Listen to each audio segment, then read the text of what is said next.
জগন্নাথ দেবের রথযাত্রা সম্পূর্ণ হলো, কিন্তু আমাদের মন থেকে উৎসবের আনন্দ এখনো সমাপ্ত হয়নি।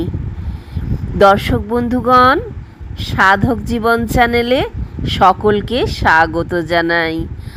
আজকে রথযাত্রারই একটি অসাধারণ গল্প আজকে আমার চ্যানেলে উপস্থাপন করব।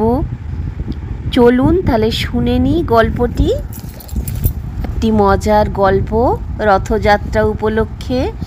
আর যদি ভালো লাগে তাহলে অবশ্যই চ্যানেলটা একটি লাইক, শেয়ার, সাবস্ক্রাইব করে সঙ্গে থাকবেন।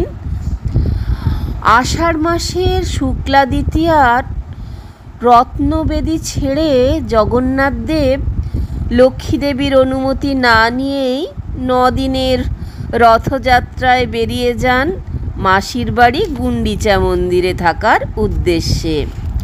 স্বামীর এহেন আচরণে বেজায় ক্ষুব্ধ হন ধনসমৃদ্ধির দেবী মা লক্ষ্মী।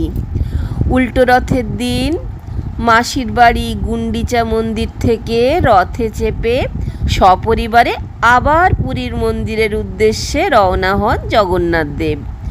তবে মাসির বাড়ি থেকে ফিরলেও মূল মন্দিরে প্রবেশ করেন না জগন্নাথ দেব, বলরাম ও সুভদ্রা মহারানী।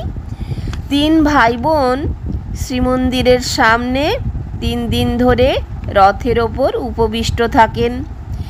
এই 3 দিন একাধিক অনুষ্ঠানের মাধ্যমে সমাপ্ত হয় রথযাত্রা উৎসব। যেমন স্বর্ণবেশ, একাদশীর দিনে স্বর্ণালঙ্কারে সেজে ওঠেন প্রভু জগন্নাথ, বলরাম ও সুভদ্রা মহারানী। এছাড়াও দ্বাদশীর সন্ধ্যায় পালিত হয় অধরপনা।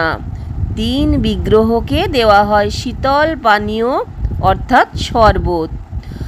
আষাঢ় মাসের শুক্লা ত্রয়োদশীতে নীলাদ্রি বিজয় উৎসবের অন্যতম উল্লেখযোগ্য উৎসব রসগোল্লা উৎসব। ত্রয়োদশীর দিন ভোগ হিসাবে জগন্নাথ দেবের উদ্দেশ্যে নিবেদন করা হয় কয়েকশো হাঁড়ি রসগোল্লা। আসলে ওই মিষ্টি উপহার দেওয়া হয় লক্ষ্মী দেবীর উদ্দেশ্যে। লক্ষ্মীর মান ভঞ্জনের জন্য জগন্নাথ দেব এই আয়োজন করে থাকেন। ত্রয়োদশীতে রসগোল্লা উৎসবে মেতে ওঠে পুরো উড়িষ্যা। প্রতিবছর দাম্পত্যের এই মধুর রসের সাক্ষী থাকে আপামর জনসাধারণ। আর তা অনুষ্ঠিত হয় লক্ষ্মী দেবী ও জগন্নাথ দেবের সেবায়িতদের মাধ্যমে। তৃতীয় দিন জগন্নাথ, বলরাম, সুভদ্রা মন্দিরে প্রবেশ করতে গেলে ঘটে এক মজার কাণ্ড।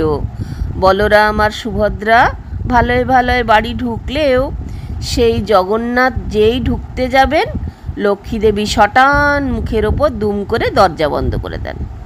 কারণ 3 ভাই বোন মাসির বাড়ি গিয়ে দেদার আনন্দ আমোদ আহ্লাদ করে এসেছেন, অথচ তাকে নিয়ে যাননি। অভিমানিনী লক্ষ্মী দেবী এই কয়দিন একা একা শ্রীমন্দিরে ছিলেন। অবশ্য মাঝখানে একদিন তিনি মাসির বাড়ি দেখা করতে গিয়েছিলেন বটে, কিন্তু জগন্নাথ তাকে পাত্তা দেননি। তাই কারণস্বরূপ যাত্রা শেষে জগন্নাথ দেব দেখেন বাড়ির দরজা বন্ধ।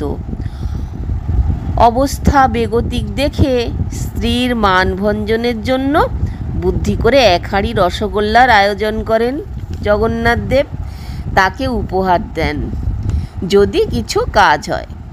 ত্রিভুবনের অতুল ঐশ্বর্যশালিনী মা লক্ষ্মীর মান ভাঙে ওই রসগোল্লা খেয়ে।